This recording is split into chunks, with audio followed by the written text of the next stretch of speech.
الرحيم. السلام عليكم. ازيكم يا دكاترة؟ ان شاء الله ترم سعيد علينا. معاكم دكتورة تغريد مبارك. هنبدأ مع بعض اول برزنتيشن في الفارماسي براكتس 2 تحت اشراف دكتور تامر. هنتكلم النهارده عن الانترو والكاف من كتاب باور روتر بتاع الكوميونتي فارماسي والدايجنوزس والسيمبتومز والتريتمنت. قلبي ورانا السلايدز. التيم بتاعنا ديت اسمائنا اماني ورانا وتغريد وامنيه واسراء وساره وداليا. هنتكلم النهارده عن الكوميونتي فارماسي.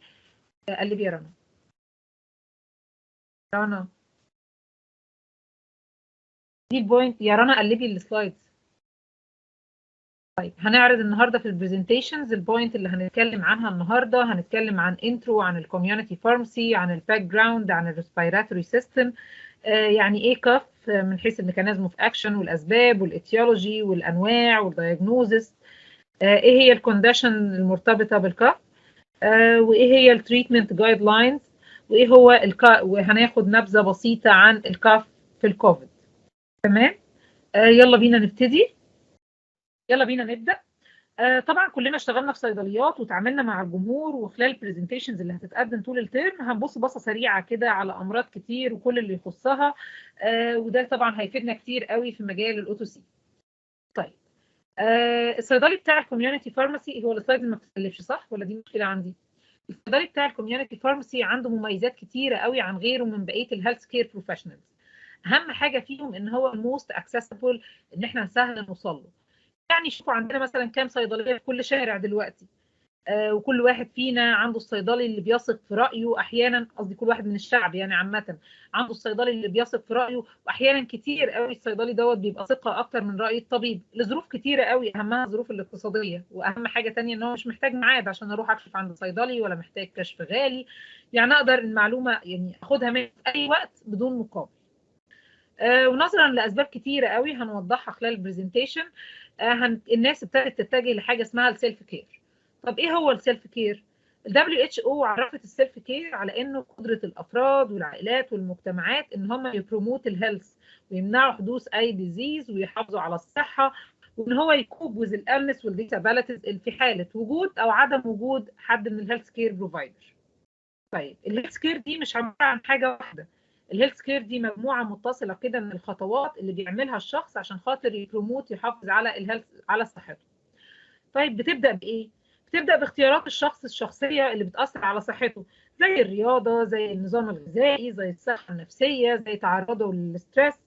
تاني حاجه انهم يعملوا مانجنج لاي النس يحصل لهم بالسيلف ميديكيشن لو هياخدوا الدواء لوحدهم، او ان هو لو هيلجا لمختص في من الهيلث كير، طبعا بسميها فاسيليتيتد سيلف ميديكيشن، ديت هنتكلم عنها بوينت جاي.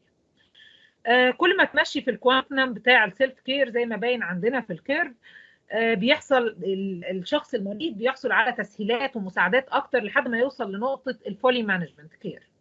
طيب لو بصينا على الفيجر اللي عندنا من ناحيه الشمال هنلاقي ان السيلف كير بتبدا بالهيلثي لايف ستايل، من زي ما قلنا من اكل، من رياضه، من حتى ان هو يعني يمارس اي نوع من الفيزيكال ثيرابي، لحد مرورا بالماينر اكشن اللي ممكن ياخدها المريض نفسه زي السيلف ميديكيشن، وصولا لحد اللونج تيرم كونديشن. اللونج تيرم كونديشن زي مريض سكر، مريض ضغط، اتعود ان هو يتعامل معاهم، ان هو يتعامل معاهم ازاي بطريقه يعني كتير قوي كده بيوضحها ليهم الهيلث كير بروفايدر او الصيدلي، لحد ما نوصل لاخر خطوه اللي هو الان هوسبيتال كير. في الحالات السيفير قوي اللي المريض مش عارف يقدر يتعامل معاها في البيت، فالمريض هيضطر يتعامل معاها من خلال المستشفى. طيب نقلب السلايد.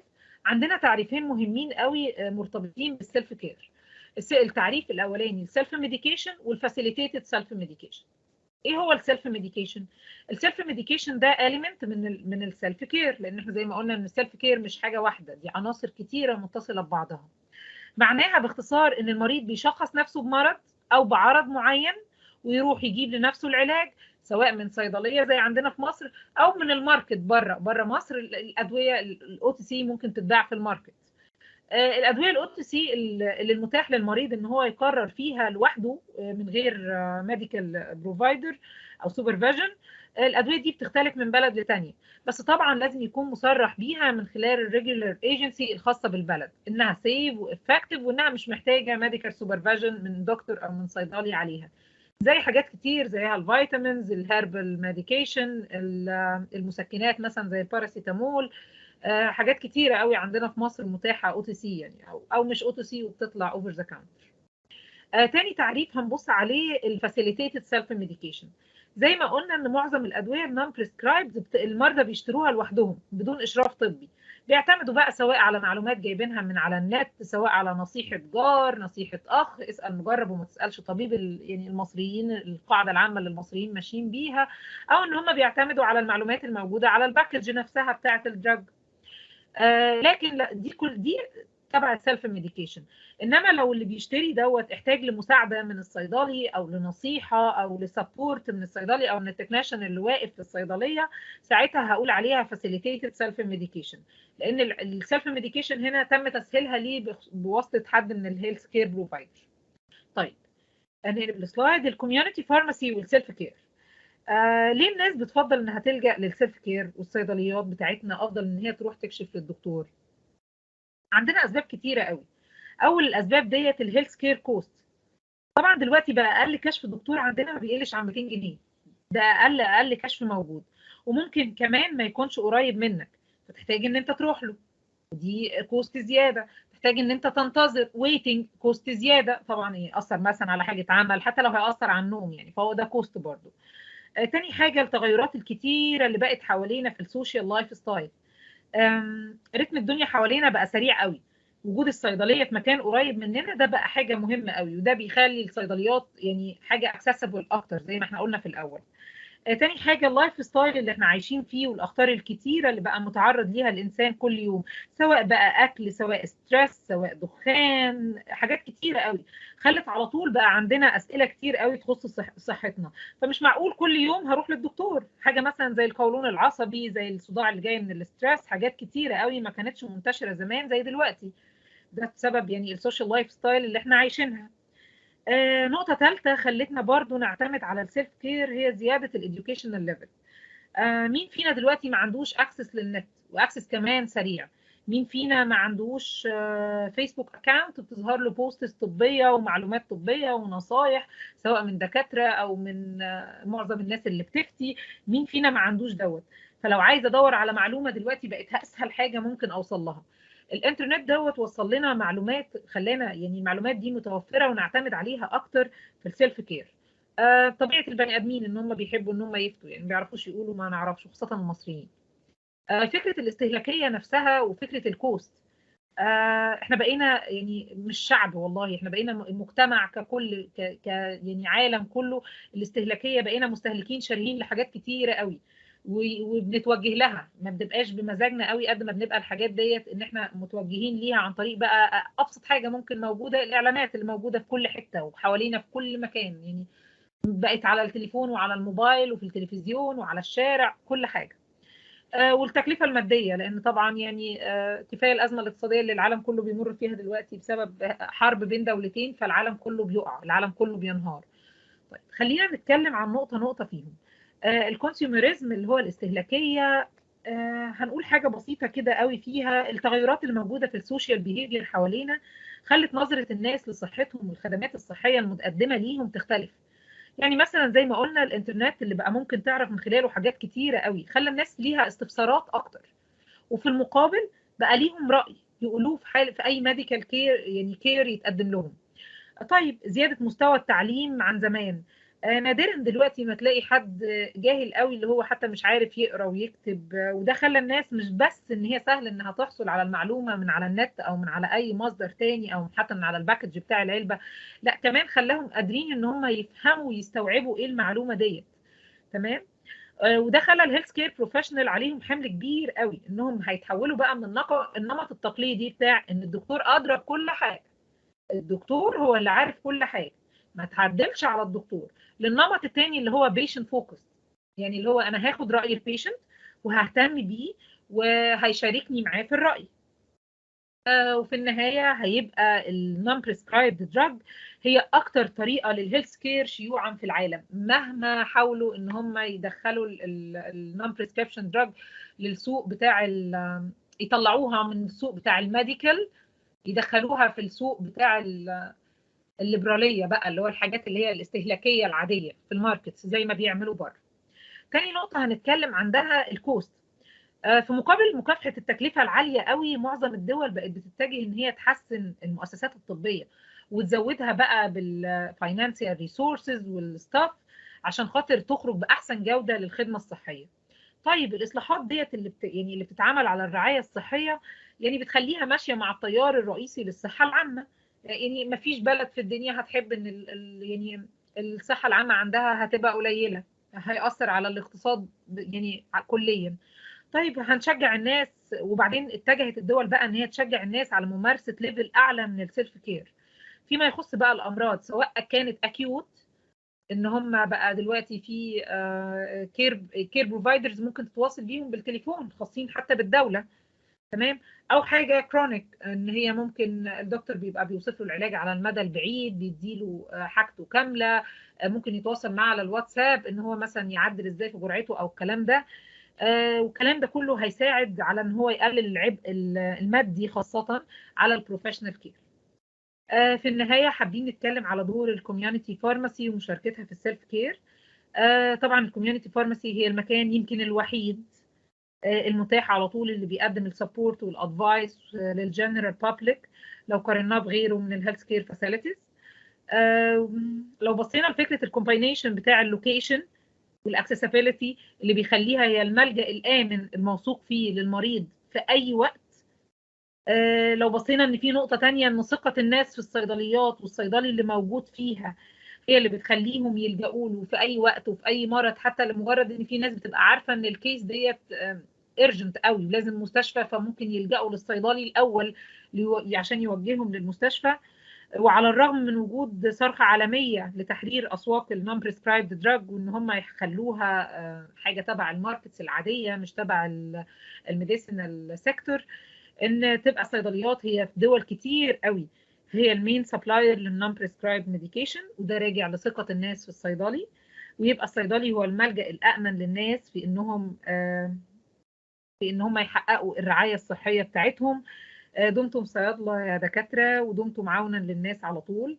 خلال الكورس بقى كل جروب تحت إشراف دكتور تامر هيعرض جزء من الأوتو سي كيسز، وهنبدأ مع جروبي طبعا متميز مع دكتورة أماني. اتفضلي يا دكتورة أماني. شكرا يا دكاترة. عايز استفسار أنا موجودة. السلام عليكم، شكرا دكتورة تغريد على الانترو، وهكمل معاكم دكتورة أماني محمد. وهنبتدي في أول جهاز في كتابنا وهو الريسبيراتوري سيستم. طبعا كلنا عارفين إن التنفس هو العملية اللي بيحصل من خلالها الجسم على الأكسجين وبيتخلص من الكربون دايوكسيد من خلال عمليتي الشهيق والزفير. مبدئيا أمراض الجهاز التنفسي بتكون من أشهر أسباب استشارة الدكاترة، وفي إحصائية بتقول إن دكاترة الجي بي بيجيلهم من حوالي من 700 ل 1000 مريض كل سنة بيشكوا من أمراض الجهاز التنفسي. وعلى الرغم إن بعض الأمراض الجهاز التنفسي بتسبب الوفاة، لكن الأغلبية بتكون حالات مايلد وسيلف ليميتد.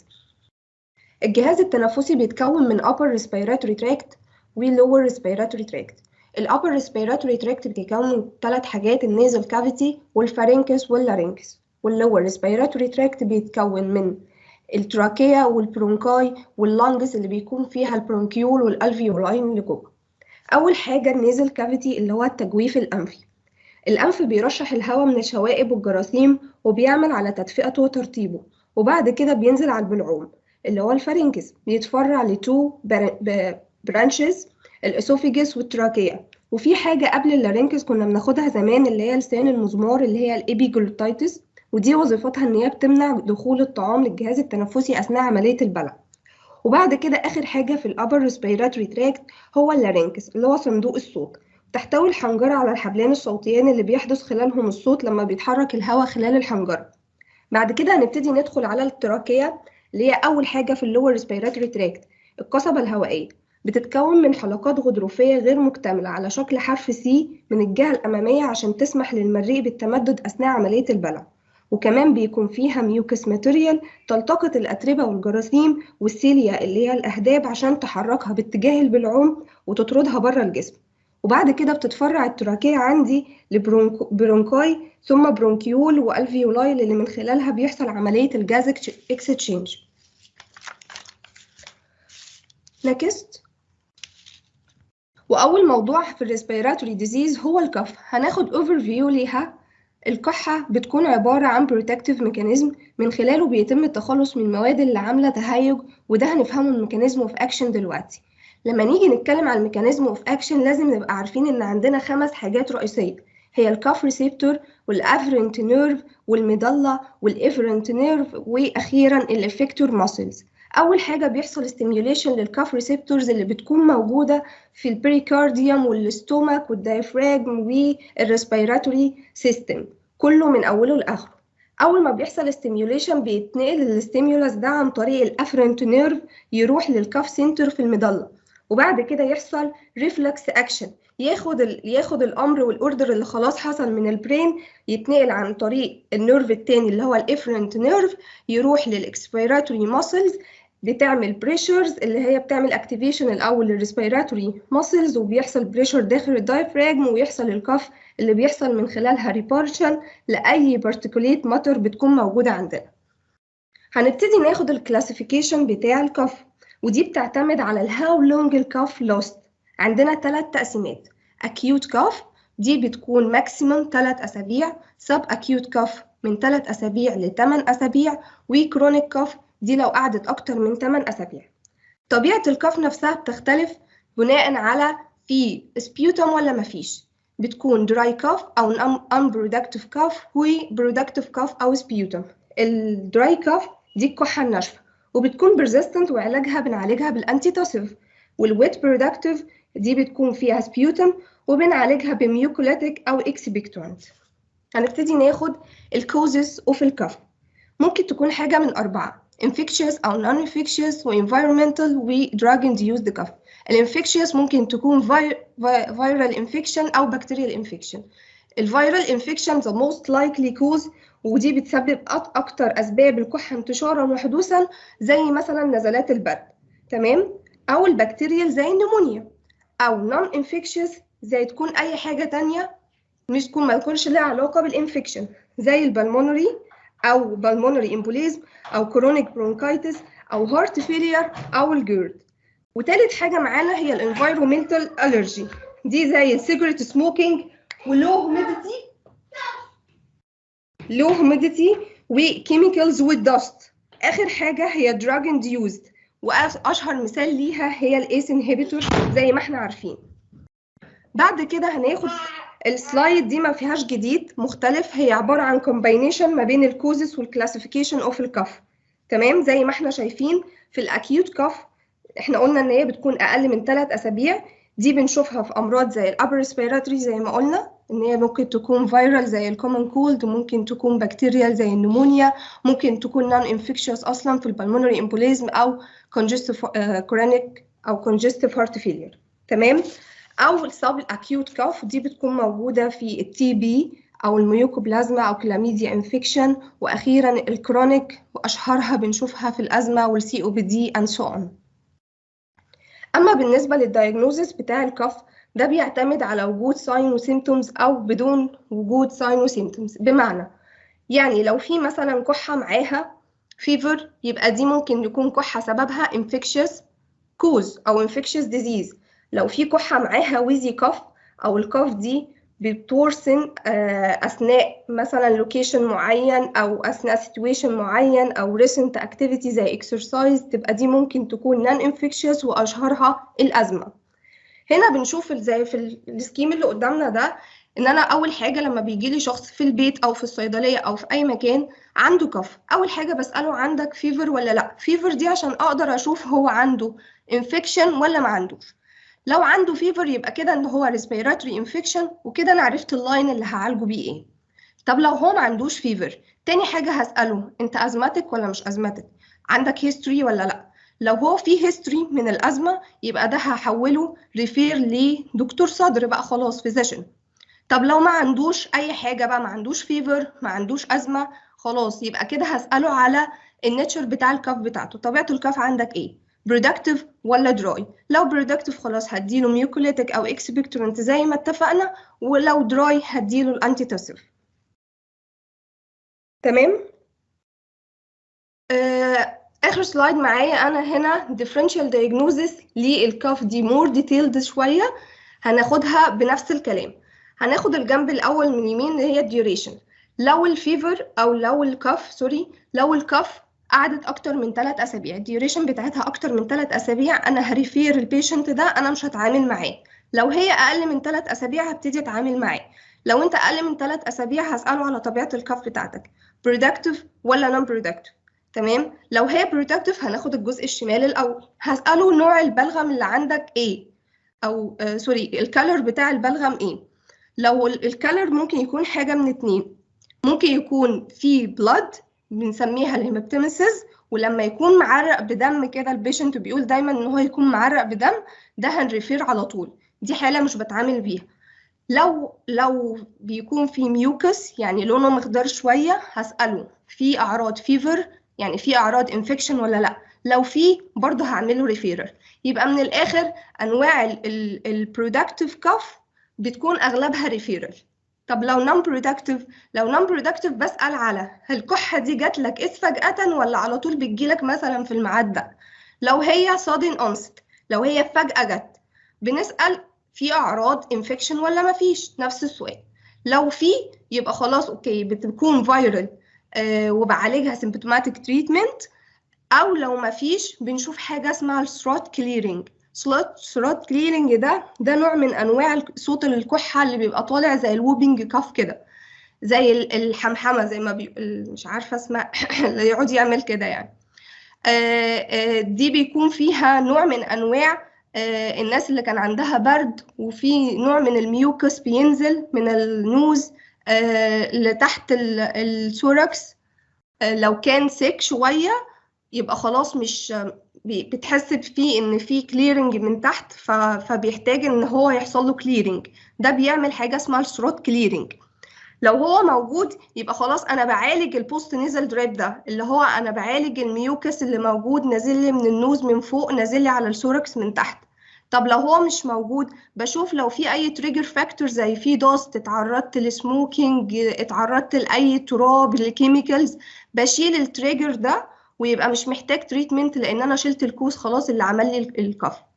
طب لو كان هو بريودك النيتشر، يعني لو هو على طول بيجيله في نفس الوقت ده مثلا من كل موسم، يبقى ده كده ألرجي. يبقى هسأله لو في فاميلي هيستوري من الأزمة ولا لا. لو في يبقى كده خلاص ده هعمله ريفيرال. لو ما فيش هعالجه، ولو استمر أكتر من كده برضه هعالجه، برضه هعمله ريفيرال. ونفس الحوار برضه لو ما كانش بيجيله في نفس الوقت ده من كل سنة مثلا، هيبقى ندخل في اللاين التاني بتاع الثروت كليرنج ونمشي بنفس السيكونس اللي شفناه في لو كان في انفكشن. وبكده هكون خلصت الجزء بتاعي. هنبتدي دلوقتي ناخد الديزيز اللي ريليتد بالكاف، الموست لايكلي والانلايكلي بكل الستيجز بتاعتها، وهنكمل مع دكتورة سوري. شكرا. بشكر دكتورة أماني. هتابع معاكم دكتورة سارة عادل. إن شاء الله هنكمل كلام على الأمراض اللي هي بتبقى مسببة للكاف كسيندروم. زي ما احنا اتفقنا إن الكاف عندنا هي مش مرض، هي عبارة عن سيمتوم بيظهر مع الأمراض. أول حاجة نتكلم عنها الأبر إيروي كاف سيندروم، اللي احنا برضو ممكن نقول عليه البوست نيزل دريب سيندروم BNDS. وهو يعتبر الكومن كوز للكرونيك كاف على مستوى الأعمار كلها، والسكند موست كومن كوز بالنسبة للأطفال، وكمان الموست كومن كوز بالنسبة للأدلتس والإلدرلي. طيب احنا قلنا ان الكاف بتظهر في الحالة ديت معانا، لا هي البيشنت كمان مش هيظهر عليه الكاف بس في حالة الأبر ايروي كاف سيندروم. احنا كمان ممكن نلاحظ ان هو بيتعرض للسويزي او الديسبينيا، مش قادر حتى ياخد نفسه من شدة التعب اللي هو فيه. نقلب السلايد. طيب في الحالة دي أنا هعالج البيشنت اللي جاي لي إزاي؟ لو إحنا لقينا إن البيشنت أصلا عنده ساينوسايتس، ساعتها أنا هبقى ببدأ معاه كورس الأنتيبيوتيك، وكمان هيبقى مصاحب للأنتيبيوتيك. في حالة الساينوسايتس هكمل معاه بالأورال يعني احنا لو معانا البيشنت جاي ان هو ساينوسايتس، انا هبدا معاه بكورس الانتيبيوتيك. هنكمل مع البيشنت العاديين او اللي عنده ساينوسايتس هنكمل بالاورال انتي هيستامين والديكونجستنت لمده 3 اسابيع. كمان هنديله انترونيزال ديكونجستنت، هتبقى ماكسيموم بنتابع مع البيشنت لمده 5 ايام. زي ايه؟ زي الاوكسيميتازولين، وديت بتبقى البيشنت بياخد 2 باف في كل نوستريل لمده 3 ايام، ما يزيدش عن كده. تاني حاجه هنتكلم عنها الكروب او الرينينجو ترايكو برونكايتس. ديت بتبقى في الاغلب السيمتومز اللي بتظهر مع البيشنت بتبقى لسه هو ريسنتلي بيبقى حصل له ريسنتلي انفكشن بفيرال انفكشن زي البارا انفلونزا فيروس، وديت بتظهر مع معظم الحالات. 75% من الكيسز اللي بتجيلنا بتبقى البارا انفلونزا فيروس، او ممكن يبقى اذر فيروس زي الراينو فيروس او الريسبيراتوري سانسيشيال فيروس. طيب لو جينا لاحظنا هنلاحظ ان هي دايما بتبقى الكروب بتيجي للاطفال في سن من 3 شهور ل6 سنين، وفي اغلب الحالات بيبقى دايما السن اللي بيظهر فيه بيبقى من سن سنه لسن سنتين، وبيبقى موجود مع الاطفال الولاد اكتر من ظهوره مع الاطفال البنات، خصوصا في فصل الخريف وفي فصل الشتاء. ودايما الاعراض بتاعه الكاف وبتاعه الكروب بتبقى موجوده دايما في وقت متاخر من الليل. كمان هنلاحظ نقلب السلايد. كمان هنلاحظ ان الكاف اللي بتبقى موجوده في حاله ان البيشنت عنده كروب، هنلاقي ان هي بتبقى السيفير بتاعتها بتبقى عاليه جدا، وممكن توصل ان هي تبقى فايلنت مع البيشنت، لدرجه ان احنا بنلاقي ان الطفل من كتر الكحه شدتها ان هو بيبقى واصل لمرحله الباركينج، مرحله النباح. حتى ما بين الابسودز بتاعه الكافينج هنلاقي ان الطفل مش قادر يتنفس، عنده صعوبه عاليه قوي في التنفس.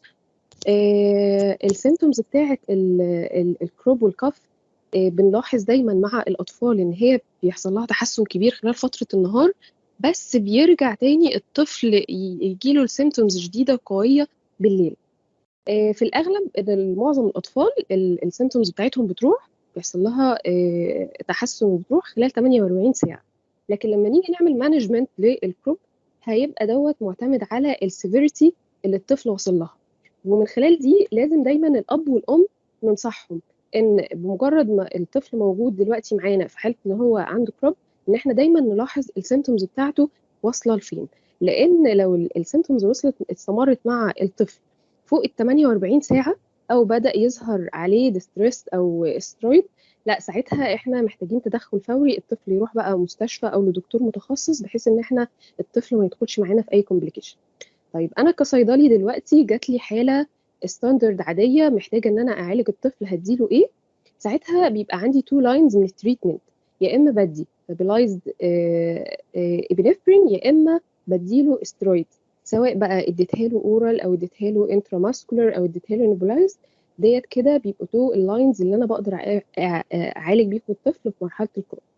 كده انا خلصت الجزء بتاعي، وهكمل معاكم بقى دكتوره اسراء. اوكي، معاكم دكتورة إسراء العلاقمي. هنتكلم عن الأزمة، ودايما هنقول برضو ان احنا الكف هنا عرض مش مرض اصلا. الأزمة ده تاني سبب اكثر شيوعا عشان يعمل كف. بيبقى ده بعد الكروب. دايما بيحصل في الكبار. بيبقى في عندي صفير عارض اللي هو الويزنج اللي هو التزييق، وصعوبة في التنفس، وكمان برد، وممارسة الرياضة برضو بتعمل أزمة. بيحصل انسداد، بس الانسداد ده انسداد في تدفق الهواء ده بيبقى reversible، وكمان ممكن يحصل فرط استجابة للشعب الهوائية. هنتأكد ازاي ان انا عندي أزمة؟ ان انا في عندي اصلا لما اجي اعالج بتريتمنت هيبقى في استجابة. الصوت باين تمام ولا لا؟ تمام يا دكتورة، كمل. تمام. هعالج ازاي ICS اللي هو inhaled corticosteroid؟ ممكن يبقى في عندي combination بالاي سي اس واللابا اللي هو long acting beta agonist زي الفوراديل اللي هو inhalation powder، وممكن يبقى فيه كمان leukotrienes receptor antagonist. تاني مرض معانا اللي هو COPD اللي هو chronic obstructive airway disease. بيبقى فيه عندي الأعراض دي أصلا بيبقى فيه شورتنس اوف بريست اللي هو ضيق في التنفس، وكمان بيبقى في عندي سعال مزمن، وبيبقى في عندي بلغم. طب ايه الحاجات اللي ممكن تزود ريسك فاكتور لو حد بيدخن، او شغل مثلا لو حد بيشتغل في مصنع اسمنت، وكمان اندور واوت دور بوليوشن. كمان هيبقى في عندي فحص ذاتي طبعا عشان أأكد التشخيص. تالت مرض معايا اللي هو ايزينوفيليك برونكايتس. ده بيبقى بسبب ان احنا طبعا عارفين ان الايزينوفيل ده حاجة موجودة في البلد، بس ده نوع من خلايا الدم البيضاء بيكافح المواد المسببة للأمراض، وليها دور طبعا في علاج الحساسية. طب اوكي، ظهرت تمام، يبقى يحصل ان احنا عندنا انفلاميشن، التهاب، بس الالتهاب ده مش هيعمل انسداد لمجرى الهواء. تمام. بعد كده بنقول وهيبقى في طبعا في فرط استجابة. هعالج بالاي سي اس، بس ممكن يستمر لأكتر من 4 أسابيع. وكمان نخلي بالنا ان احنا هو مش هيستجيب للبرونكو دايليتور، وهيستجيب للاي سي اس، وطبعا هيكونفيرم دايجنوستس لما هو يستجيب للاي سي اس. رابع مرض معانا اللي هو برونكوكتيسيس. ده نوع من ان احنا حصل للشعبة الهوائية حصل توسع، بس التوسع ده اصلا irreversible.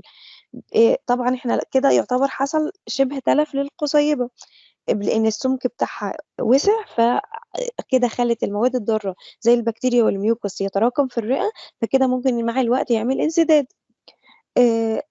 طبعا ممكن يبقى في لو في عندنا اللي هو respiratory tract، ممكن يبقى في عدوى سابقة هي اللي بتعمل برونكوكتيسيس. ممكن يبقى ناس عندها السي او بي دي كمان، هو اكتر حاجة شائعة في الفيميل، وبيزيد طبعا مع السن. المريض اللي بيبقى فيه عندي كرونيك كف بيقعد معاه مدة طويلة جدا، وأكتر من 75% من المرضى بيحصل لهم كروبنج اللي هو كف يوميا. وطبعا بيبقى فيه بريسلسنس، انزعاج، طبعا بيبقى عرض مصاحب جدا. وتلت المرضى يبقى عنده صفير وعنده تزييق في الصدر. وبعد كده دكتورة أمنية هتكمل معانا. السلام عليكم، معكم دكتورة أمنية عبد المنعم. هكمل معاكم الأمراض اللي من ضمن السيمتومز بتاعتها القف. عندي أول مرض اللونج أبسس. ده عبارة عن كافيتي في اللونج، بيبقى filled with pus وبيبقى surrounded by inflamed cells. بيكون نتيجة للبكتيريا اللي عادة بتبقى موجودة في الماوث بتاعنا. بيحصل لها inhalation بتعمل لي الديزيز ده. والسيمتومز بتاعته بيحصل لي شيست بين، وبيحصل لي طبعا كف، وبيحصل لي فيفر وفاتيج نتيجة ان هو بكتيريال انفكشن، وبيحصل لي فقدان للشهية ونايت سويتس، وبيحصل لي ضيق في التنفس. السبيوتم هنا بيتميز ان هو فيه باس جامد، وبيبقى ليه فاول سميلينج، بيبقى ليه رائحة كريهة. والديزيز ده بيبقى more common in older adult. تاني مرض هيتكلم عن التي بي. هو عبارة عن عدوى بكتيرية بتسببها البكتيريا ميكوبكتيريوم تيوبركلوزيس. البكتيريا دي بتهاجم اللنج، وممكن كمان تهاجم أي بارت اوف بادي زي البرين والكدني. بيحصل لها transmitted by droplet. بيتميز التي بي بانه سلو اونست، وبيبدا باعراض خفيفه. بس احنا لازم هنا ناخد بالنا من الاشخاص اللي عندهم هاي ريسك فاكتور. الريسك فاكتور عندنا هنا ان الاشخاص اللي بيبقى عندهم المناعه بتاعتهم بتبقى اقل من الاشخاص العاديين، زي اللي عندهم ايدز، دايابيتس، سيفير كدني ديزيز. عندنا هنا نوعين من التي بي، ليتنت وتي بي ديزيز. الليتنت بتبقى المناعة عند الشخص عالية جدا، فبتمنع ان البكتيريا المسببة للتي بي ان يحصل لها مالتيبليكيشن وسبريدنج، وهنا مش هتظهر اعراض ومش هيحصل سبريدنج للبكتيريا. لكن في التي بي ديزيز بيحصل سبريدنج وبيحصل سيمبتومز. الاعراض هنا في التي بي بيحصل فيفر وفقدان للشهية، وخلالها هيحصل ويت لوس جامد، وبيحصل نايت سويتس، وبيحصل فاتيج. النوع القف هنا بيبقى كرونيك الناتشر، وبيستمر 3 أسابيع أو أكتر. السبيوتم بيبقى من مايلد تو سيفير، وبيبقى فيه بلد. التست هنا عشان نعمله عشان نعرف ان في تي بي ولا لا اسمه برونكوسكوبيك واشنج.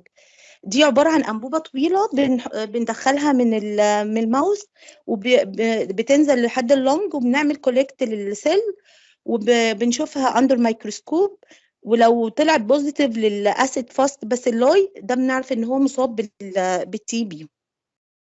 تالت حاجة عندي الكارسينوما اوف لانج. هو اكتر انواع الكانسر المنتشرة في انحاء العالم، وهو بيبقى ريليتد تو اللي هو الاعمار الكبيرة اللي هم من 40 ل 45 سنة، بداية من 40 ل 45 سنة. والاعراض عندي بتبقى كف، وعندي فاتيج، وعندي شورتنس اوف بريث، وعندي طبعا فقدان الشهية ولوس في الويت جامد. لو انا عندي شخص اكتر من 40 سنة وعنده عرضين من اللي انا لسه قايلاهم او اكتر، بعمل له ريفير على طول للجي بي وبيعمل شيست اكس راي.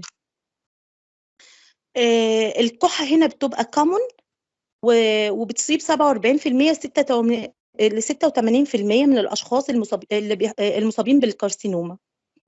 والسبيوتم هنا بيبقى سمول اماونت وبيبقى فيه بلاد. واحنا طبعا عارفين ان احتمال الاصابه بالكانسر بتكون عاليه قوي في السموكرز. رابع حاجه عندنا السبونتينيوس نيوموثوراكس او كولابسد لونج. ده مرض بيحصل نتيجه تراكم الهواء في الفراغ اللي حوالين الرئه. واحنا عندنا في اريا في اللونج بيحصل لها ديسترويد، فبتعمل الهواء اللي بيبقى منتشر في الفراغ اللي حوالين الرئه. وده مرض ملهوش اي اسباب وبيصيب 12 من كل 10,000، وبيبقى كومن في اليونج ادلت. والاكتر ريسك فاكتورز هو السموكينج. اعراضه بيبقى ضيق في التنفس، وممكن يحصل لي distress symptoms respiratory distress، وده life threatening ولازم نعمل له ريفيرال للهوسبيتال. اخر حاجه هنتكلم عنها نوكارديوزز اند سايكوجينيك كاف. النوكارديوزز ده عباره عن بكتيريال انفكشن وبينتقل transmitted during inhalation، وبيحصل في الادلت في الاولدر ادلت وخصوصا الميلز. السبيوتم هنا بيبقى ثيك وفيه بس، وبيبقى ملطخ بالدم شويه، وبيبقى عندي فيفر وعندي فاتيج وعندي ويت لوس. لو ما فيش اي اسباب عضويه عندي للقف لازم ناخد في عين الاعتبار السعال النفسي، وده بيبقى مرتبط في الاطفال اللي بيبحثوا عن الاهتمام من الاب والام، والادلت بيبقى بسبب القلق. كده انا خلصت معاكم الجزء بتاعي، ومعاكم دكتوره داليا. شكرا دكتوره أمنية. الصوت واضح كده يا دكتور؟ واضح يا دكتوره، اتفضل. هنتكلم سريعا كده عن 4 امراض هنتكلم فيهم عن الكاف از سيمتوم، او مش شرط يكون سيمتوم انديكيتيف قوي للامراض دي، ولكن بيكون موجود وبيكون ريبريزنتيف بشكل معين. ثانيه واحده. اول حاجه هنتكلم عنها نيمونيا، او هي بالذات الكوميونتي اكوايرد نيمونيا. 80% من الكيسز بتكون بسبب الستريبتوكوكال نيمونيا، بسبب الاورجانيزم ستريبتوكوكال نيمونيا. في اذر باثوجينز ممكن برضو تكون بتسببها زي كلاميديا وزي الميكوبلازما. الكاف بتكون في النيمونيا بتكون في بداياتها. طبعا الكاف بتتغير مع البروجريشن بتاع المرض، بتكون نون برودكتيف وبتكون فيري بينفول، خاصة في البدايات خالص أول 3 أيام. مع البروجريشن بتاع المرض الكاف نفسها بتاخد شكل تاني. الأول بيبقى فيها سبيوتم، بعد كده ممكن كمان بتكون ستيند بالبلاد. الانتنسيتي بتاع البلاد اللي بيكون موجود في الكاف نفسه بيكون ديبند على حاجتين، على الكوستيف اورجانيزم اللي بيكون مسبب النيمونيا، وعلى البروجريشن بتاع النيمونيا نفسها. الكاف بيكون طبعا tend towards at night، وده معروف عامه مش في النيمونيا بس، في اي كاف بسبب زياده البراديكاينين بالذات بالليل. البيشنت بيكون unwell، بيكون فيفرش، ومش شرط يكون فيفرش في الايردي بيشنت. طبعا بيكون بريستلنس، بيكون في بروتيك بين، بيكون unwell، بيكون في هيدك، بيكون في ماليز. دايما بنلجأ للاكس راي عشان نعمل ايدنتيفيكيشن للنيمونيا. وعشان ساعتها بالذات بيبقى في دايما رايت لور لوب كونسوليديشن بتكون مش معروفه قوي، سيجنيفاي قوي في اللوبر نيمونيا اللي هي البكتيريا النيمونيا. طبعا بنلجا للاموكسيسيلين والاي في، مش ده اللي هنتطرق ليه يعني، بس ده لازم بيكون في ايرجنت ريفيرال للدكتور. تاني برضو حاجه هنتكلم عنها الجيرد، الجاستروسوفيجال ريفلكس ديسيز. دي بتبقى موست كومن كوز للبريزيستنت دايريا، وغالبا 25% من حالات الجيرد بيكون معاها كرونيك بريزيستنت دايريا. موستلي بتكون ات نايت، بتكون مرتبطه ان هي بيحصل لها ورسمنت افتر ميل، ان هي بتكون مرتبطه بالاكل، او اللاين داون لما حد بيكون مثلا نايم او حد يعني مش في وضع الجلوس. البريزيستنت كاف دي هي بتكون موجوده حتى لو ما فيش اذر كوزز زي السموكينج او الاس انهبيتور او الحاجات دي، هو بيكون سبب بتاعها الريفلكس اللي بيكون بسبب الجيرد. بنعمل مونيتورنج ليها ازاي؟ عندنا تو ويز، اللي هو ال 24 اور بي اتش الامبيدنس مونيتورنج، ده بيقيسوا بيه الاسوفيجال بي اتش، او عن طريق الباريوم اكس راي، ده راديوجراف اكزامينيشن بيشوف الاوتر لاين بتاع الجي اي تي لو في اي ابنورماليتي، سواء كان هيرنيا سواء كان تيومر او لو كان جيرد. سريعا احنا ممكن بنعالجها ازاي؟ عن طريق الانتاسيد، ان احنا نعمل نيوترلايز الاسيد اللي موجود في الاسوفيجاس، او عن طريق البروتون بامب انهبيتور انها بتعمل بلوك للبروتين اللي هو نيدد عشان الستومك اسيد. في برضه الاتش 2 بلوكر بس مش بتبقى افكتيف قوي في حالات الجيرد، او الموتاليتي ثيرابي اللي هو الميتوكلوبراميد، بس ده بناخده على شورت تيرم لمده 4 او 12 ويك بس، عن طريق ان هو بيعمل بلوكينج للدوبامين وبيزود لي الستومك امتنج تايم، فعشان كده بنعتبره اللي هو موتاليتي ثيرابي. مش بنلجا قوي للسيرجري في حالات الجيرد، بس المريض بيكون في مع تريتمنت طبعا بيبقى ماشيين معاه لاين تاني، اللي هو ان هو ييت سلولي، يشرب الفود ويل، وان هو طبعا يوقف السموكينج. هنتكلم عن الاس انهبيتور، برضو بتبقى معروفه ان الاس انهبيتور دايما بتسبب كرونيك دراي كاف. ليه؟ عشان خاطر الاس انهبيتور اللي هي الكابتوبريل والانالابريل والحاجات دي بتزود لي براديكاينين، والبراديكاينين بيبقى irritating للاير باسواي، فبيعمل لي فبيعمل لي دراي كاف، بتبقى دراي كاف. ودي بتبقى من 3 ل 35% من البيشنت اللي بيستخدموا الاس انهبيتور بتبقى بيحصل لهم الدراي كاف دي. هي اعرف ان الدراي كاف دي بتكون نتيجه الايس انهبيتور ولا لا؟ ان انا لما بوقف، لما حد بيكون اخد ايس وبيطلع له دراي كاف، بيجي له دراي كاف، بنوقف الايس انهبيتور تريتمنت ده هو من اسبوع ل4 اسابيع. لو حصل ريزولف للكاف يبقى كده الكاف دي كانت بسبب الايس انهبيتور تريتمنت، مش بسبب اي مرض يعني اي ديسيز عند البيشنت. اخر حاجه سريعا برضو الهارت فيلير بتكون مصاحب معاها، بتيجي معاها كف. ليه الهارت فيلير؟ بيبقى الهارت مش able to pump blood effectively للبادي، فدايما بيحصل فلويد ريتنشن على اللنج as a reflex من البادي، فبيحصل كف محاولة من البادي to remove الاكسس فلويد اللي موجود على اللنج. الهارت فيلير دايما بيحصل في الالدري بيشنت او في السن فوق ال 65. عيب الهارت فيلير ان هو في البدايات بتاعته في المايل كيسز او مودريت كيسز ما بيبقاش ليه سبيسيفيك سيمبتوم، والكاف ممكن ما بتبقاش يعني بصوره سيئه للغايه، ولكن لما الهارت فيلير بيبقى بقى من مايل لسيفير كيس، الكاف ساعتها ممكن بتاخد شكل تاني. ممكن تكون برودكتيف كاف، وممكن بيبقى فيه فروسي، يكون فيها فروست شويه، وممكن ساعتها تكون كمان ستيند بالبلد. الهارت فيلير لما بيكون سيفير بطبيعه الحال هو المرض بيحصل له بروجريشن، فبيحصل بروجريشن في شكل الكف اللي بتبقى موجوده، وساعتها بقى الهارت فيلير لما بيكون سيفير بيبقى فيه بيتاخد بقى شكل تاني، سوالنج اوف انكلز والايديما والاطراف اللي بتبقى يعني بيحصل سوالنج في المفاصل عامه. فساعتها بيبقى الهارت فيلير، بس عيبه في البدايات ما بيبقاش افكتيف قوي، وما بيبقاش الكف فيه سبيسيفيك قوي زي ما بيبقى بعد كده سيفير وبيحصل اللي هو زي ما قلنا السوالوينج، او بقى الكف ساعتها بتبقى برودكتيف وفروسي كف. بس دي الاربع حاجات اللي انا بتكلم عنهم في الامراض، والكف فيهم بتبقى شكلها عامل ازاي. هسيبكم بقى مع دكتوره رنا زميلتي هتتكلم في تريتمنت اوف كف از سيمبتوم، مش في الديسيزز. شكرا يا دكتور.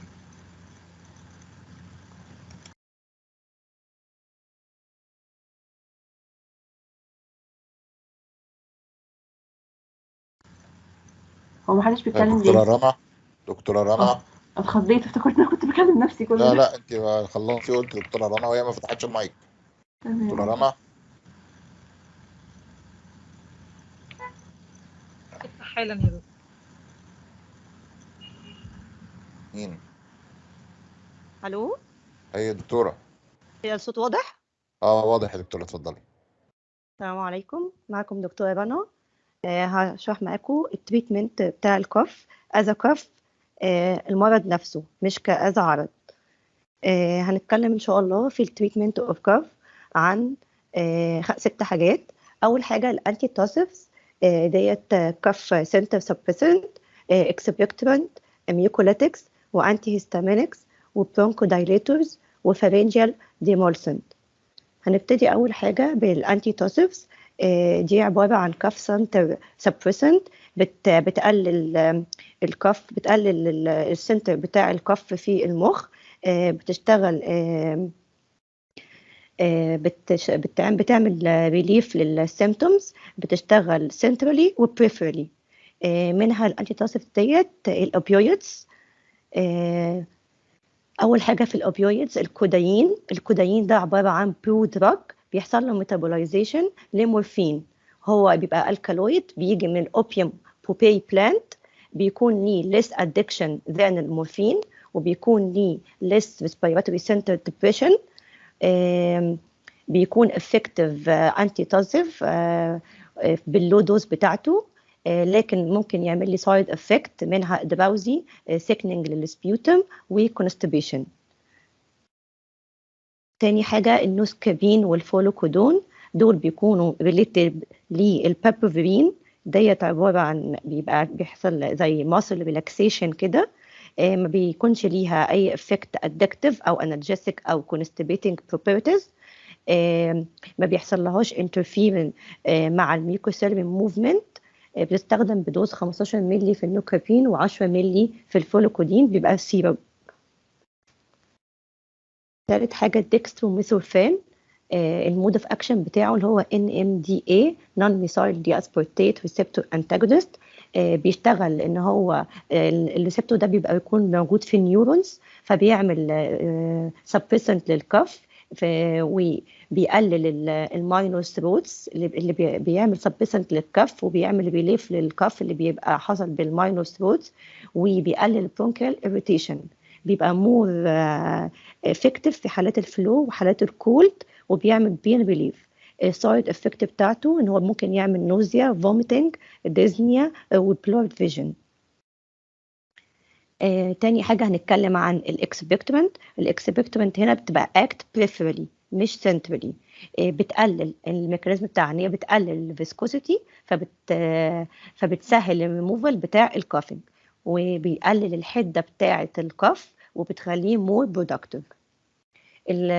بتتقسم لحاجتين، دايركت اكتنج وريفلكسنج اكتنج.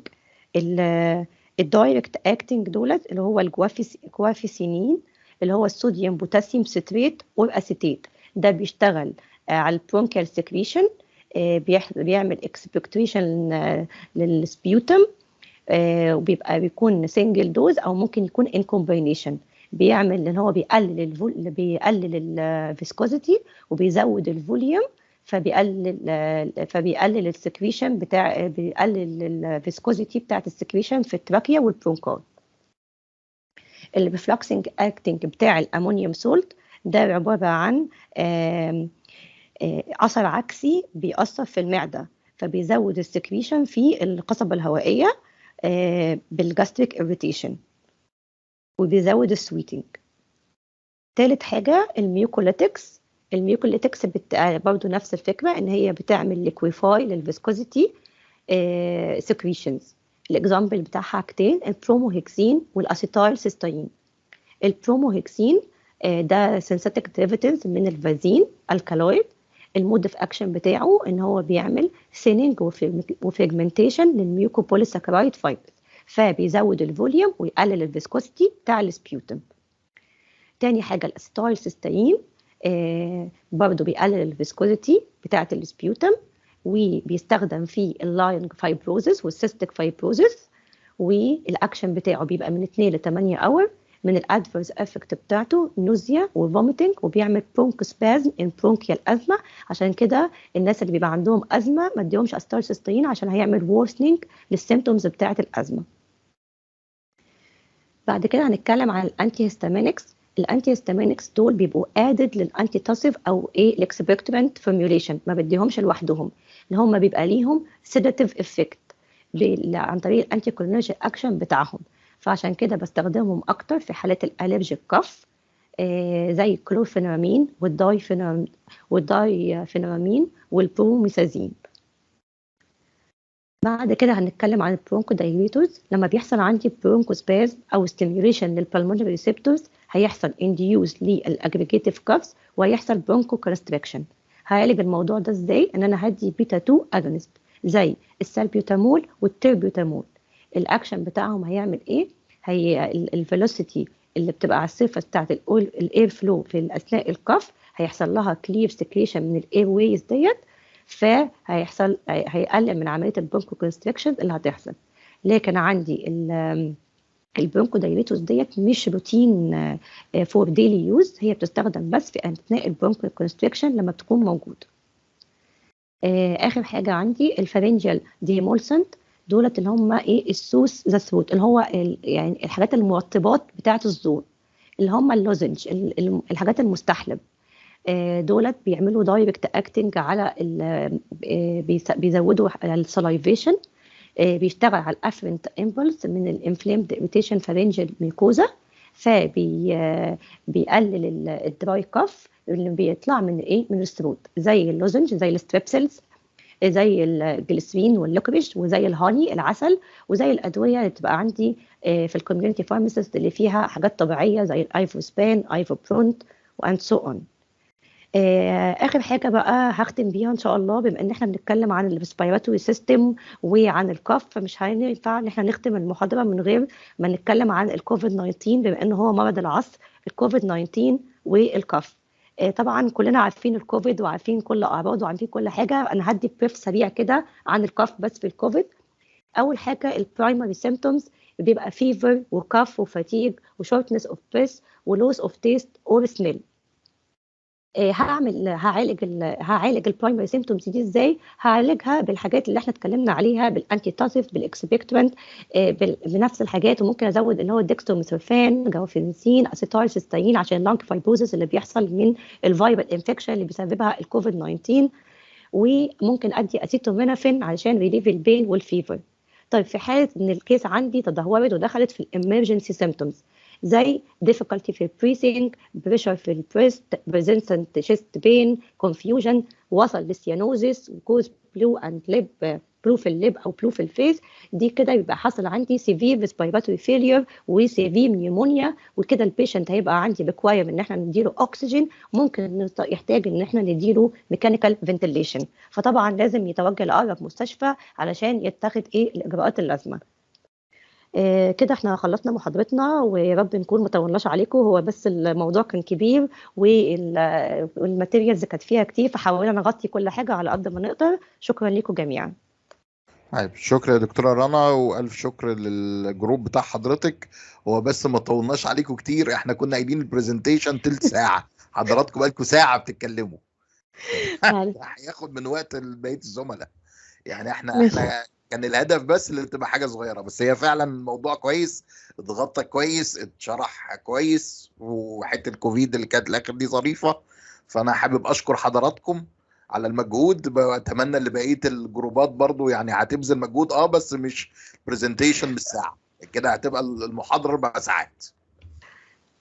تمام. احنا بنعتذر لزمايلنا والله يا دكتور الاول، احنا بنعتذر لوقت حضرتك ولزمايلنا ان احنا طولنا عليهم. لا انا وقتي عادي، انا وقتي مفتوح، انا ما عنديش مشكله، بس احنا اسفين لزمايلنا يعني واحنا متقبلين الشتيمه، عدد كبير من البرزنتيشن.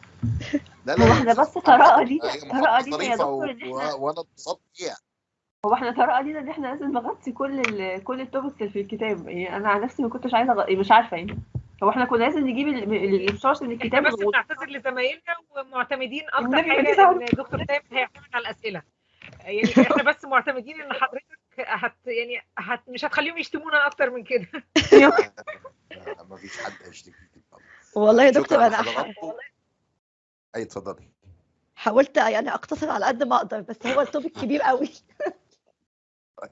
خير، مفيش اي مشكله خالص، كله على فكره هو ريفريشمنت كويس جدا للناس اللي حاضره، او الواحد بيسترجع معلوماته وبيشوف معلومه جديده.